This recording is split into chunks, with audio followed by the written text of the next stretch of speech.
mais rápido do que a bala de uma arma. 6 vezes mais quente do que a superfície do Sol. Ele parece desafiar as leis da gravidade e pode atingir você e matá-lo. Raio. Agora, revelamos novas e dramáticas descobertas, experiências chocantes que provam que os raios são um dos mais estranhos, destrutivos e importantes fenômenos terrestres.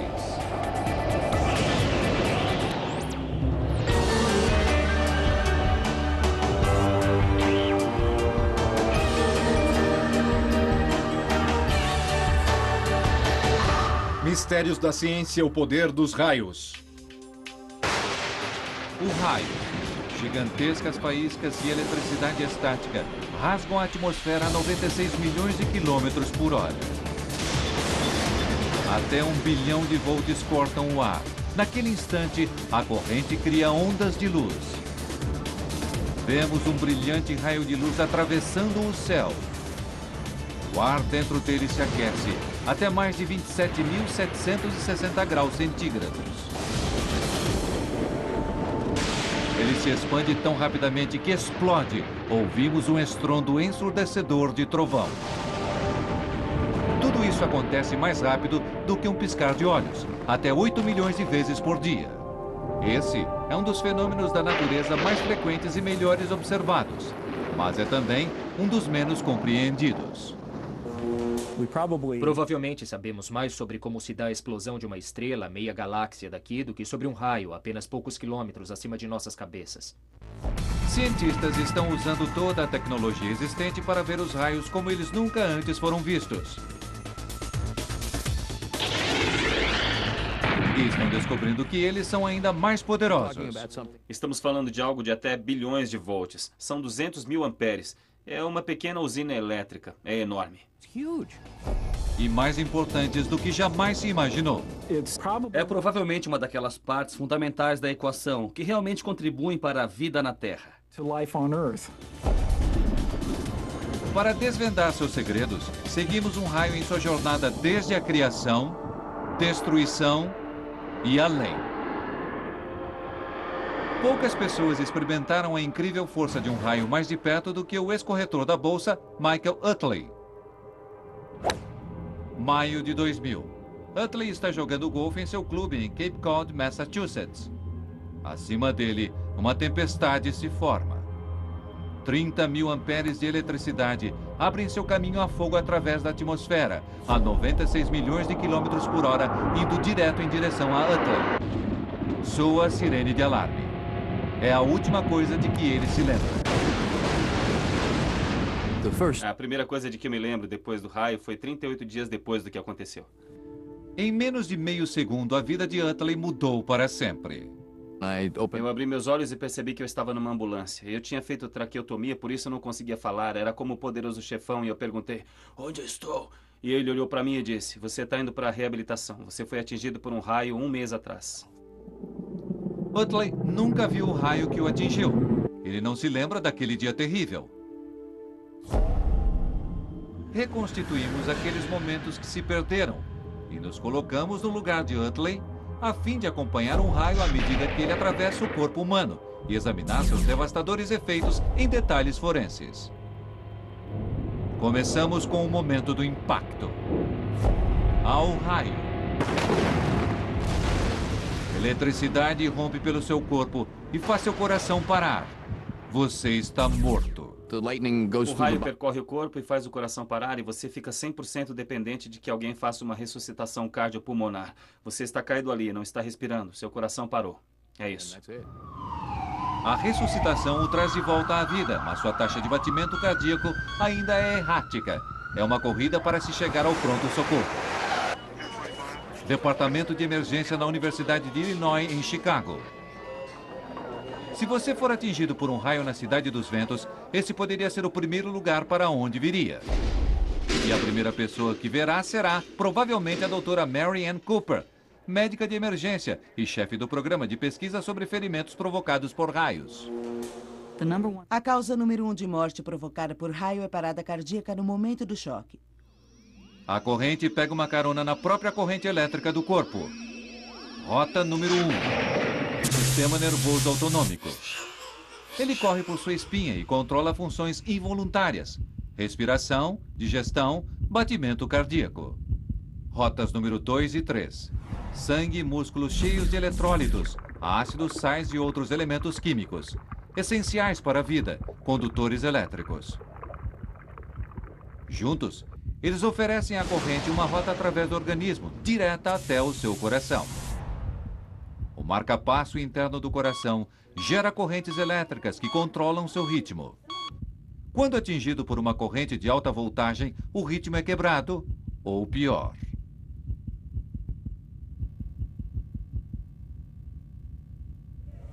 Mas mesmo que você sobreviva ao choque, uma série de ferimentos estranhos e traumáticos irão acometer seu organismo. Ser atingido por um raio pode levar ao espasmo dos vasos sanguíneos, deixando você temporariamente paralisado. Quando você olha para as extremidades, elas estão frias, manchadas, azuis. A impressão que todo mundo tem é que se está morto. Eu fiquei bastante paralisado e não conseguia engolir, não conseguia falar. Meu corpo estava completamente arrasado. Para Utley, danos aos nervos e músculos significam anos de extenuante reabilitação, mas alguns ferimentos duram a vida toda. Ser atingido próximo da cabeça envia corrente para os olhos e pode deslocar a retina. A onda de choque pode romper os tímpanos e às vezes pode fraturar o crânio. Flores de raios, conhecidas como figuras de Lichtenberg. A corrente rompe os minúsculos vasos capilares para criar um registro fossilizado de seu percurso através da pele. O mesmo processo pode às vezes ser visto em um campo de golfe. Mas nem todos os efeitos de um raio são assim fáceis de serem vistos. Eu, sem dúvida, sou a mesma pessoa com quem minha esposa se casou antes do incidente. Eu mudei. Antes do raio, Utley era instrutor de esqui, um entusiasta de esportes radicais. Eu costumava estar à frente, eu era muito bom. Hoje ainda sou bom, se seguir tudo direitinho, mas quase não consigo. É frustrante, sem dúvida. Você vive de uma forma bastante diferente.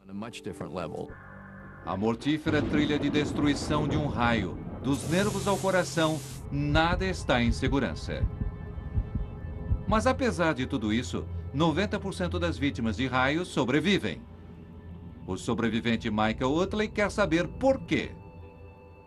Para descobrir, Utley irá testemunhar uma dramática demonstração na Lightning Technologies, em Pittsfield, Massachusetts. O que estamos fazendo aqui é tentar ver como o raio pode romper através da superfície do corpo humano.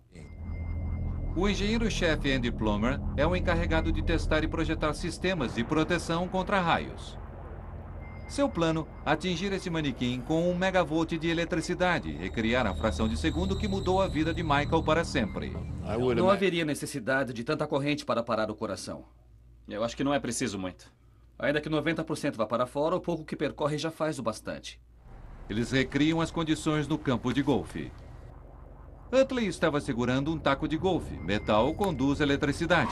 Era um dia quente, ele estava transpirando, o que também envolve condutividade. Poderiam esses dois fatores explicar o fato de ele ter sobrevivido? O suor humano possui um pouco de condutividade. Assim, o Bob aqui está colocando um pouco de solução de sal, apenas para simular a condutividade que existia em você no dia em que foi atingido pelo raio. Excelente. Isso aí, Bob, comece a carregar. 5, 4, 3, 2, 1. O impacto é tão rápido que precisamos congelar o momento. O suor conduz o enorme impacto de eletricidade bem pelo lado direito do corpo. O taco de metal fornece o caminho até o solo. A corrente letal se desvia dos órgãos principais. A experiência sugere que para a maioria das pessoas atingidas por raios, há outros fatores em jogo, como o taco ou o suor que desviam a corrente mortal, explicando sua sobrevivência. Ao que parece, é possível que Utley deva sua vida a essas duas coisas bastante simples. Uma vida que ele continua lutando para reconstruir. Hoje, ele desfruta normalmente de jogos de golfe e usa o mesmo taco que salvou sua vida. Mas ele não se arrisca. Se há uma coisa que eu diria às pessoas a respeito de raios, seria: quando vir uma tempestade, vá para dentro de casa, pois não existe um lugar seguro do lado de fora durante uma tempestade. Vimos a força mortífera dos raios. Agora precisamos saber o que eles são, o que dá origem a essa incrível força. Essa busca nos leva a um dos lugares com mais tempestades no mundo e alguns dos mais espetaculares raios sobre a face da Terra.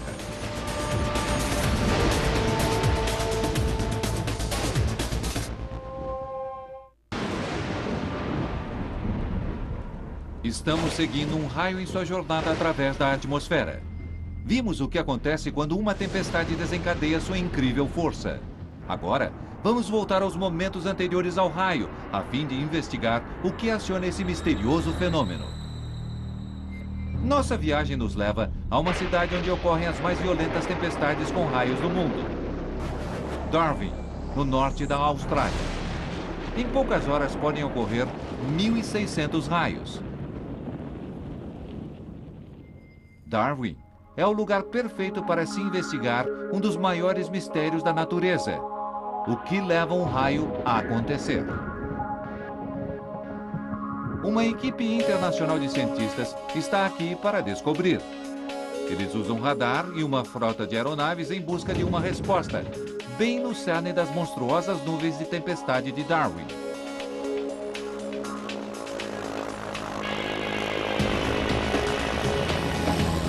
Uma potente mistura de calor e úmido ar tropical significa que essas não são nuvens comuns. Chamadas cumulonimbus, elas podem se elevar até 12.000 metros, a velocidades de 96 km por hora. 21 quilômetros acima, altura 2 vezes maior do que a de um jato de passageiros. Acima da tempestade, um antigo avião espião russo adaptado coleta dados sobre a nuvem abaixo. Em algum lugar dentro dessa nuvem, um raio está se preparando para entrar em ação. Compreender como isso acontece tem intrigado cientistas há séculos. Mas eles acreditam que a nuvem atua como um gerador elétrico gigante. Dentro da nuvem, minúsculas gotas de água vão para cima. Elas se congelam e caem de volta como gelo. Elas se esfregam umas contra as outras. Partículas eletricamente carregadas se transferem de uma para outra. As partículas de água e gelo, que outrora eram neutras, agora são carregadas positiva ou negativamente. As partículas negativas mergulham para o fundo da nuvem. As positivas se elevam até o topo, separando as cargas positiva e negativa. Quando se unem novamente, acontece o raio. Essa é a teoria, mas a realidade é ainda mais estranha. O ar não é um bom condutor. A eletricidade não é capaz de passar por ele facilmente. Para deixar que a corrente passe, a estrutura atômica do ar precisa ser literalmente rompida. Para isso acontecer, são necessários milhões, até bilhões de volts. Cientistas pesquisam os céus em busca dessa enorme carga elétrica. Mas mesmo nas imensas nuvens de tempestade de Darwin, ela nunca foi encontrada. Na história dos raios, falta uma peça. É um quebra-cabeça que tem fascinado o físico John Dwyer, do Instituto de Tecnologia da Flórida. O assunto raio é quase constrangedor. Temos estudado raios desde os tempos de Franklin e em mais de 200 anos ainda não respondemos a grande pergunta. Como funciona um raio? Como ele tem início nas tempestades? Como ele se propaga por quilômetros através do ar, desde lá em cima, onde é iniciado, até atingir nossos pés? De uma coisa podemos ter certeza: raio é eletricidade estática e você pode produzi-la em casa. Deixe eu tirar o sapato. E então vou esfregar meus pés no tapete. Conforme esfrego meus pés, a fricção irá separar a carga elétrica. A carga positiva irá para um lado e a negativa para outro. Agora, quando as cargas se separam, elas querem se unir novamente. Um grande campo elétrico pode ser formado, e quando isso acontece, você terá uma faísca. Acreditamos que algo assim aconteça em uma nuvem de tempestade quando produz um raio. Para enviar uma corrente através dessa minúscula distância são precisos 25.000 volts. Mas os raios podem chegar a ter 192 quilômetros de comprimento. Para enviar uma corrente através de todo esse ar, são precisos milhões de volts, uma enorme carga elétrica que até agora os cientistas não conseguiram encontrar.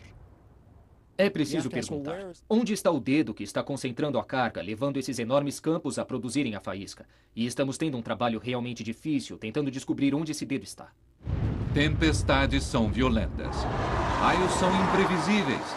Chegar perto o bastante para fazer medições é praticamente impossível. Cientistas não podem chegar até os raios. Assim, no Centro Internacional para Pesquisa de Raios da Universidade da Flórida, eles trazem os raios até os cientistas. O que fizemos foi usar raio acionado por foguete. Você pode dizer ao raio onde e quando ocorrer. Dwyer e a equipe lançam um foguete em uma nuvem de tempestade carregada. Pronto para disparar. Armando o foguete. 5, 4, 3, 2, 1. Ele segue um fio de cobre que age como um condutor de raio. Milhões de volts de eletricidade correm da nuvem para o solo. Dwyer usa informações desse acontecimento para investigar como os raios podem passar através de quilômetros de ar. E ele procura a resposta no espaço. Em uma galáxia distante, uma estrela explode. Milhões de partículas microscópicas eletricamente carregadas são forçadas para fora do espaço. Esses são raios cósmicos. Viajando próximo da velocidade da luz, eles cruzam milhões de quilômetros, milhões de anos-luz para chegar à Terra. Dwyer se pergunta: poderiam os raios cósmicos explicar como a eletricidade viaja através de quilômetros pelo ar? Bilhões desses raios bombardeiam nosso planeta a cada segundo. Eles são invisíveis e inaudíveis. Mas quando um raio cósmico viaja através da atmosfera, ele momentaneamente destrói a estrutura molecular do ar. Isso produz raios X, ondas eletromagnéticas de radiação que podem ser mensuradas. Poderiam os raios cósmicos ser o elo perdido na história dos raios? Parece ficção científica. Até mesmo o otimista Dwyer acredita que seja um tiro no escuro. Quando fizemos nosso primeiro raio e fizemos nossa primeira medição de raio-x, eu nem ao menos chequei as informações, senão algumas semanas depois, pois eu realmente não estava esperando ver nada. Quando eu finalmente fiz isso, ali estava na tela um impulso de raio-x, bem onde ocorrer o raio. E eu pensei, qual a probabilidade disso acontecer? Quer dizer, bem ali, ao mesmo tempo. E então olhamos para a ocorrência seguinte, e havia outro impulso ainda maior. Olhamos para a ocorrência seguinte e vimos outro impulso. A cada vez que olhávamos, víamos um grande rompimento de raio-x atingindo nosso instrumento no momento exato em que ocorria o raio. Para Dwyer, trata-se de uma pista. Alguma coisa alterou a estrutura atômica do ar. E ele acredita que possam ser os raios cósmicos. Há séculos trabalhamos com o pressuposto de que raios sejam simplesmente uma forma normal de descarga, como o dedo tocando a maçaneta. Agora, de repente, vemos que isso estava errado. Se Dwyer estiver certo, quando um raio cósmico atinge uma nuvem, ele provoca um enorme momentâneo aumento de eletricidade, suficiente para criar uma faísca, mas breve demais para ser mensurado. O raio desce rapidamente em direção ao solo. As partículas, muito rápidas, colidem com moléculas de ar e as despedaçam. Por uma fração de segundo, o ar se torna eletricamente condutor e fornece o caminho para baixo, por onde a corrente pode se precipitar. Agora ocorre o raio. Um canal de carga elétrica negativa é disparado da parte de baixo de uma nuvem. Ela se dirige ao solo em etapas rápidas, cada uma levando apenas 50 milionésimos de segundo. À medida que se aproxima, ela provoca um efeito estranho no solo abaixo. Partículas positivas no solo ou em objetos sobre ele são atraídas por seus opostos negativos. Uma nuvem de tempestade pode criar dezenas desses canais positivos e negativos. A maioria não se conecta, mas quando o fazem, milhões de volts de eletricidade correm entre a nuvem e o solo. O raio propaga-se para cima, assim como para baixo. O ar se ilumina, vemos o raio, ouvimos o ar explodir. Nos milionésimos de segundos seguintes, qualquer carga remanescente na nuvem move-se como ondas para cima e para baixo no canal. O relâmpago pode parecer oscilar. Raios realmente acontecem mais de uma vez. E tudo isso ocorre mais de 8 milhões de vezes todo dia, 100 vezes por segundo. Raios são um dos fenômenos mais comuns da natureza. E se as teorias de Joe Dwyer estiverem corretas, o fenômeno é também um dos mais incríveis. Se essas ideias estiverem corretas, então pode haver uma conexão entre o raio que vemos e uma estrela explodindo no meio da galáxia 1 milhão de anos atrás. À medida que seguimos um raio, viajamos em menos de meio segundo, desde o início até a faísca, do impacto à criação. Agora, nos momentos após o impacto, entramos em um mundo estranho de bolas de fogo, OVNIs e aparições fantasmagóricas. Estamos seguindo um raio em sua jornada através da atmosfera. Rastreamos suas origens, investigamos o terrível momento do impacto. Agora, nossa busca nos leva aos momentos após o raio, a um mundo crepuscular que parece saído diretamente das páginas de uma revista em quadrinhos de ficção científica. 19 de março de 1963. Voo EA-539 da Eastern Airlines, de Nova York, para Washington. 00:05. O avião se depara com uma tempestade. Há um estrondo muito forte e um clarão.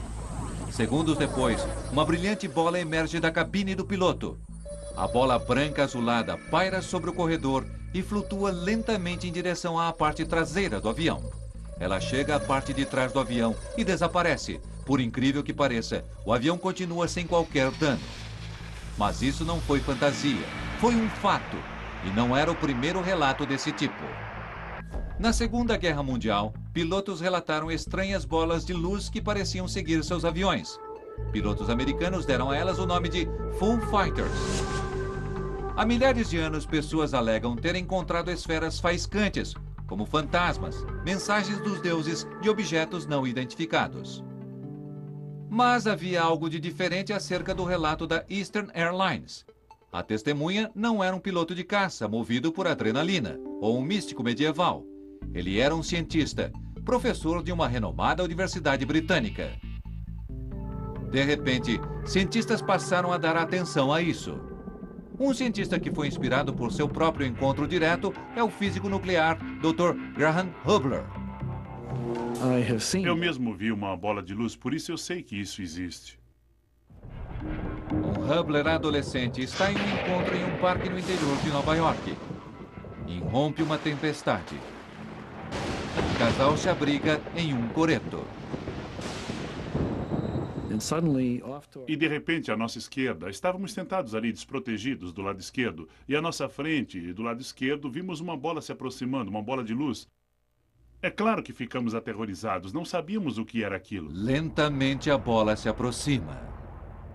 Ela estava a cerca de uns 30 metros de distância e se aproximava lentamente de nós, como que vagando de um lado para outro, tranquilamente. Ficamos olhando para essa coisa, só que, na verdade, estávamos os dois paralisados. Para o horror dos dois, a bola entra no coreto e rola através do solo, passando pelos pés do casal com um barulho estranho. O barulho que fazia era como o de um fósforo que acabara de ser aceso. Do outro lado do coreto, a bola pula de volta para cima e sobe e sai pela parte aberta. Ela pulou de volta cerca de quase 2 metros do chão e partiu uns 6, 9 metros noite adentro. E aí, muito rapidamente, caiu no chão e desapareceu sem um barulho sequer. A experiência deixa Hubler com uma fascinação por bolas de luz. Ele coleciona milhares de relatos de testemunhas. Há múltiplas bolas de luz. Bolas que caem do céu, que explodem, que assobiam, giram, flutuam, saltam. Foram até vistas atravessando objetos sólidos sem deixar vestígios. Não existe uma boa teoria que explique as características de bolas de luz. Diferentes teorias podem explicar uma ou duas das características de bolas de luz, mas nenhuma delas consegue realmente dar uma boa explicação. Um homem que examinou todas as provas e investigou todas as teorias é o físico Mark Stanhoff. Deve haver tantas teorias acerca de bolas de luz quanto cientistas que têm investigado. Mas há uma coisa com que praticamente todos concordam. Bola de luz é provavelmente plasma. Plasma é a forma mais comum de matéria no universo. O Sol, fogo, raio e o espaço entre as estrelas são todos plasma. Não é difícil fazer plasma. Basta uma corrente percorrer um gás e ele irá espontaneamente emitir luz. Mas explicar como uma bola de fogo pode se materializar saindo do nada tem deixado perplexos os cientistas há séculos. Creio que logo que vemos algo que não podemos explicar, especialmente alguma coisa tão bizarra quanto essa, costumamos sair de nossos limites normais e explicar essas coisas usando, se você desejar, explicações bastante sobrenaturais. Uma das teorias mais sensatas é que a bola de luz seja produzida por um fenômeno raro, conhecido como relâmpagos esféricos. O vídeo mostra um raio que parece quebrar-se em pequenas esferas. Alguns cientistas argumentam que bolas de luz sejam esferas de plasma que se separou da faísca. Mas existe um grande problema. Testemunhas falam de bolas que duram minutos. Essas esferas desaparecem em menos de meio segundo.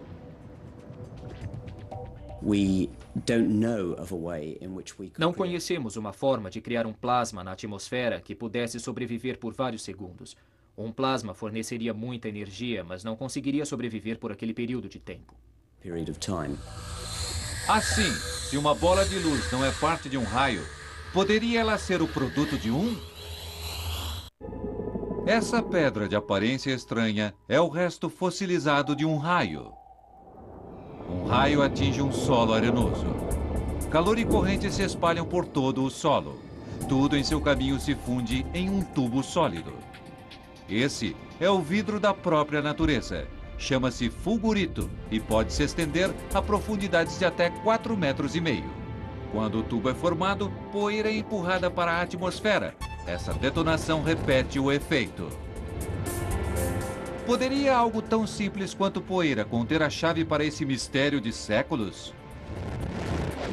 Experiências de laboratório provam uma minúscula bola de poeira mantém sua forma e se inflama em uma área de carga elétrica. Isso poderia explicar o relato de Hubble, mas não o relato da Eastern Airlines. É extremamente difícil imaginar como qualquer processo químico poderia, de fato, invadir o espaço interno de uma aeronave. Por enquanto, bolas de luz permanecem um mistério. Mas se a ciência puder desvendar seus segredos, a bola de luz poderia acabar sendo mais do que simples curiosidade. É até possível que pudesse conter a chave para uma fonte de energia completamente nova. Sem dúvida, ela contém energia. O mero processo de brilhar é o bastante para exigir alguma energia. E se pudermos controlar essa energia, quem sabe o que o futuro pode trazer? A bola de luz sem dúvida existe, por isso, ou é algum fenômeno de física conhecido que temos de analisar de formas sobre as quais ainda não havíamos pensado, ou é um fenômeno físico totalmente novo, o que é bastante emocionante, que irá nos levar a alguma nova tecnologia ou uma nova física. O mistério acerca da bola de luz ainda está para ser solucionado. E não é o único estranho fenômeno que ocorre nos momentos que sucedem um raio. Olhem acima das nuvens. E a história fica ainda mais estranha.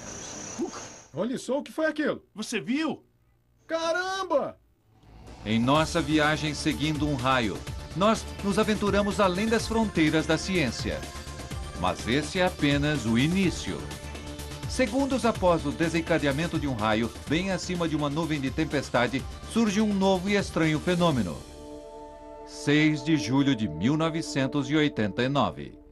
Físicos da Universidade de Minnesota testam uma nova câmera low light. Eles pretendem usá-la em uma experiência com um foguete de grande altitude. Eles direcionam a câmera para leste, por acaso para algumas estrelas e para o que parece ser uma distante tempestade. Eles passam o tape. Alguma coisa lhes chama a atenção. 2 flashes de luz em forma de funil. Eles duram apenas uns poucos milionésimos de segundo.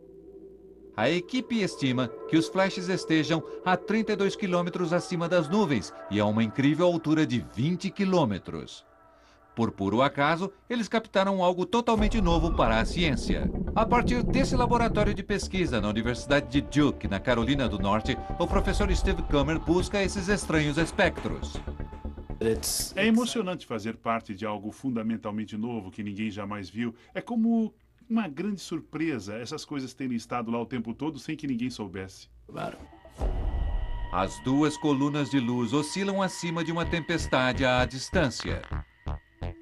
Então, o que são elas? Ao redor do mundo, cientistas de raios estão em uma busca para descobrir. Eles não precisam olhar longe. Cientistas revêem centenas de horas de vídeo feitos no ônibus espacial. Para sua surpresa, há dezenas dessas estranhas aparições, simplesmente esperando para serem identificadas. Câmeras low light mostram sua capacidade nos céus.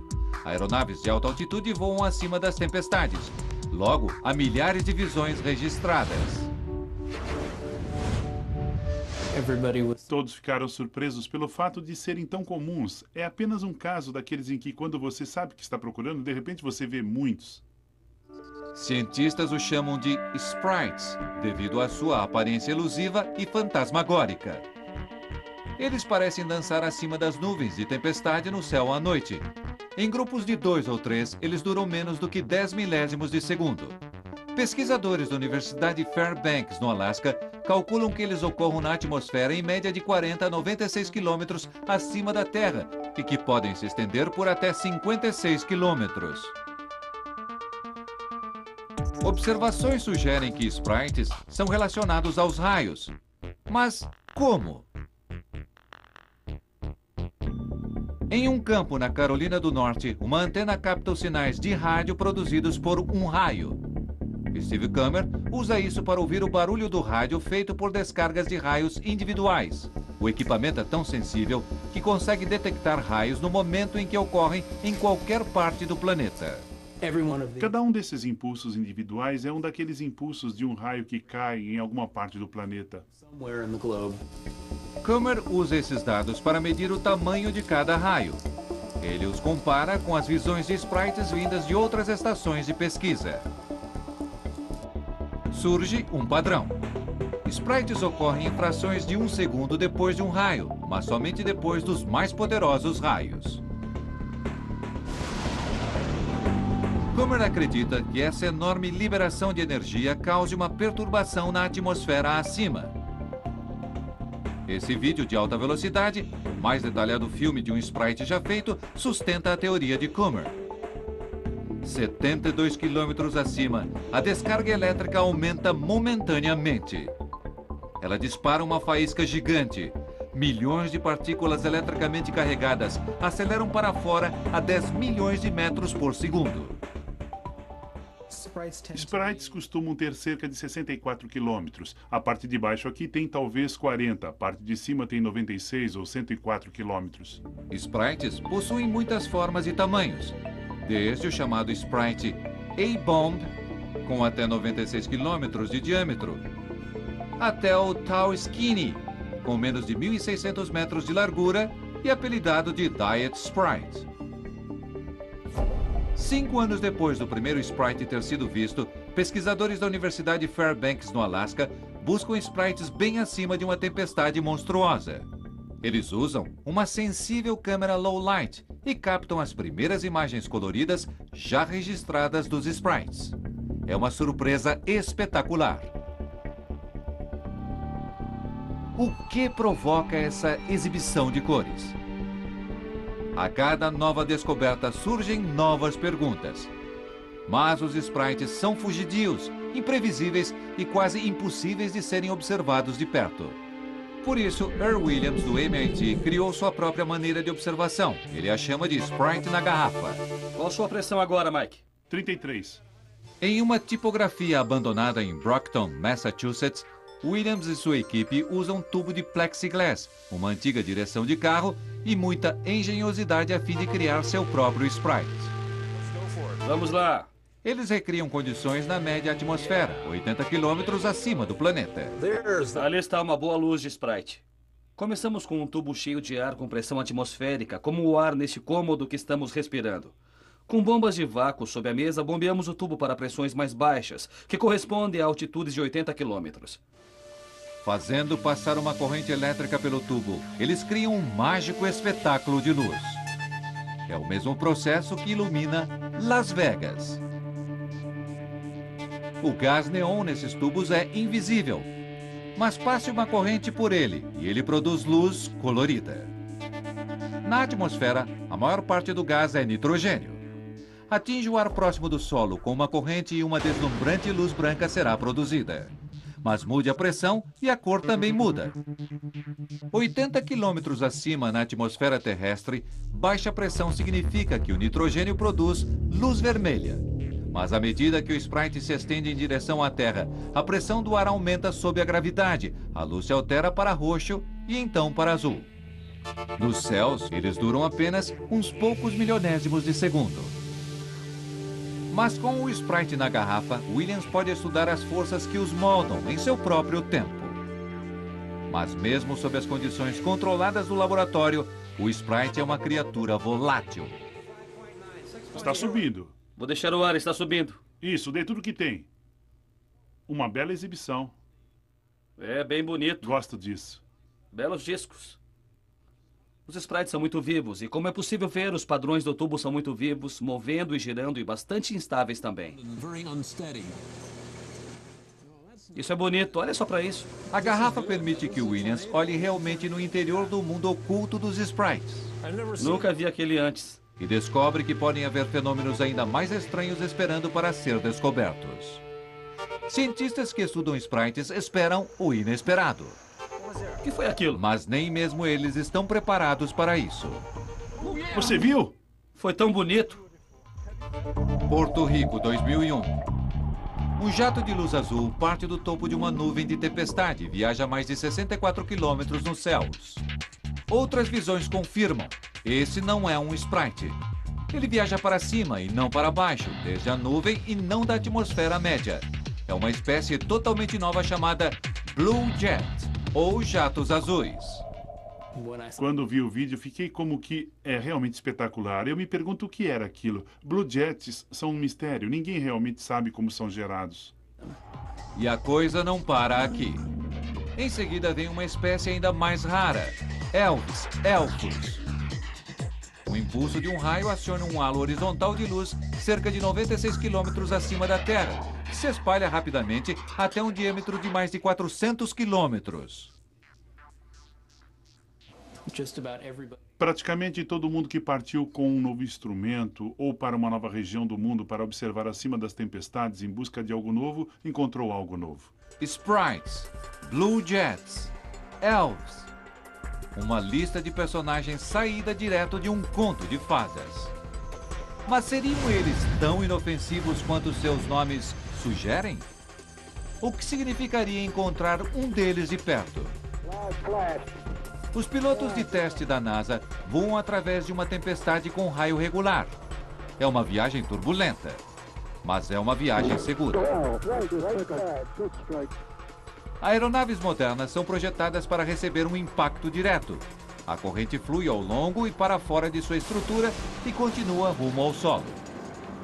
Um raio comum tem uma largura como a de um lápis, mas esses monstros podem chegar a 320 quilômetros. Aeronaves podem operar na mesma altitude dos Blue Jets e passam pela mesma altitude que os Sprites e Elves. O que seria voar através de um desses misteriosos fenômenos? Essa é uma das perguntas que estamos tentando responder. O que está acontecendo dentro deles e se isso poderia representar uma ameaça à aeronave nessas altitudes? Até agora, nenhum dano causado por Sprite, Blue Jets ou Elves foi registrado. Mas enquanto as investigações prosseguem, essa continua a ser uma possibilidade. O estranho produto do raio habita um mundo que foi apenas vislumbrado por nós. Altos demais para amostras através de balões ou aeronaves. Baixos demais para satélites. Assim como as profundezas dos oceanos, ninguém sabe que outras criaturas esperam para serem descobertas. Uma vez que tantas coisas foram descobertas nos últimos 15 anos, eu não me surpreenderia se houvessem mais coisas aí fora esperando para serem descobertas.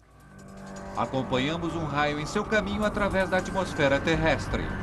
Desde seu devastador impacto sobre o solo, até seus espetaculares efeitos posteriores acima das nuvens. Agora nossa jornada nos leva para o espaço sideral, enquanto descobrimos por que a vida como a conhecemos poderia depender dos raios. A Guerra Fria. uma operação americana super secreta com o nome Starfish Prime. O objetivo? Investigar os efeitos de uma guerra nuclear no espaço. 9 de julho de 1962. Uma ogiva nuclear de 1,5 megaton é detonada a 400 quilômetros acima do Oceano Pacífico. A explosão acontece em uma área de radiação natural chamada Cinturões de Van Allen. Envoltos ao redor da Terra como duas rosquinhas gigantes, eles estão repletos de partículas radioativas e representam uma ameaça a astronautas e satélites. No Centro Espacial Goddard Space Flight Center da NASA, próximo a Washington, Jim Green monitora a radiação nos cinturões. É uma área bastante perigosa. Essas partículas estão se movimentando tão rapidamente que irão se mover através da pele, através da carne, tecidos e também através da espaçonave, danificando os circuitos delicados e finalmente fazendo parar os satélites no espaço. Entre os cinturões, há uma área com muito menos radiação, chamada de Safe Slot. Ali estão os satélites comerciais, operando na segurança de um ambiente com baixa radiação. Mas a ogiva Starfish Prime envia uma enorme quantidade de radiação diretamente para o Safe Slot. Níveis de radiação elevam-se muito. Os satélites param de funcionar. Mas então, apenas umas poucas semanas depois, o slot está livre de radiação. Cientistas da NASA estão estupefatos. Alguma coisa recriou o Safe Slot. O quê? Desde então procuramos determinar por que aquele slot está ali. Logo há um avanço. Pesquisadores percebem que violentas tempestades solares bombeiam partículas radioativas no espaço. Quando isso vem em nossa direção, a radiação impregna o Safe Slot. E então, como que por mágica, ele fica livre e o slot fica seguro novamente. Mas não tudo de uma só vez. E essa é a pista vital. O que quer que seja que libere o Safe Slot parece ser mais eficaz em alguns momentos do que em outros. É mais intenso do lado dia do que do lado noite. E é mais intenso durante o verão do que durante o inverno. A prova aponta para o Sol. Mas, em 2004, Green tem a oportunidade, por acaso, de olhar uma revista. E tudo muda. Um artigo sobre a distribuição dos raios chama sua atenção. Os belos mapas de raios mudaram minha concepção de onde eles eram, na verdade, gerados. E levaram minha atenção ao artigo imediatamente. Green percebe que o raio exibe exatamente as mesmas características que as da liberação do Safe Slot. Ele ocorre mais sobre a Terra do que sobre o mar, mais durante o dia do que durante a noite, mais no verão do que no inverno. É isso. Foi então que soubemos que isso tinha de estar relacionado com o fenômeno que estava ocorrendo no planeta Terra. E claro, que a única coisa que sabemos que entra no espaço é o raio. Mas de que forma o raio na Terra poderia afetar o Safe Slot, 6.400 quilômetros acima? Um raio despedaça o ar. Ele não produz apenas luz e som. Ele também cria ondas de rádio. Ligue seu rádio quando há uma tempestade por perto e você pode ouvi-las na forma de interferência. Mas sintonize com um receptor de todas as frequências e você pode captar mais do que apenas crepitação. Esse estranho assobio é o som dessas ondas de rádio depois de terem viajado pelo espaço. O que temos ouvido são luzes esféricas, emissões que ocorrem de raios a centenas de quilômetros de distância e que são propagadas até nós e recebidas por nossas antenas. Green percebe que essas ondas de rádio são o elo perdido. Elas conectam o raio na Terra com o Safe Slot no espaço. Nunca nos demos conta da importância que o solo está tendo no espaço. Em 2005, Jim e sua equipe surgem com uma nova e radical teoria. Menos de um segundo depois que um raio atinge a Terra, a onda de rádio chega aos cinturões de radiação. Ali, ela interage com as partículas eletricamente carregadas, a radiação. Isso força as partículas para fora do Safe Slot. A radiação é liberada e o Safe Slot volta ao normal. Creio que no passado sempre pensamos nos raios como um mecanismo destrutivo, mas acredito que estamos descobrindo muitos de seus fatores benéficos. Se Green estiver certo, sem raios a radiação logo preencheria o safe slot. Satélites cairiam, tirando de nós muitas das coisas das quais dependemos hoje em dia. Comunicação global, sistemas de navegação, telefones celulares, televisão por satélite, tudo isso cessaria. A vida como a conhecemos deixaria de existir. Se os raios parassem amanhã, veríamos uma dramática mudança na nossa maneira de viver hoje. Ele é provavelmente uma daquelas partes fundamentais da equação que realmente contribui para a vida no planeta Terra. Raios. Há milhões de anos eles povoam nossas visões mais sombrias e infundem horror através de nossos mitos mais antigos. Hoje, estamos mais perto do que nunca de desvendar seus segredos. E quanto mais descobrimos, mais os raios desafiam nossas expectativas. Suas origens podem estar além de nosso mundo. Eles podem assumir formas estranhas e criar deslumbrantes espetáculos de luz. Os raios são devastadores, lindos e essenciais para a vida como a conhecemos. A incrível jornada de um raio, desde o espaço sideral até o funcionamento interno do corpo humano. Vida e morte, destruição e criação. Tudo isso em menos do que um piscar de olhos. Versão brasileira Centauro.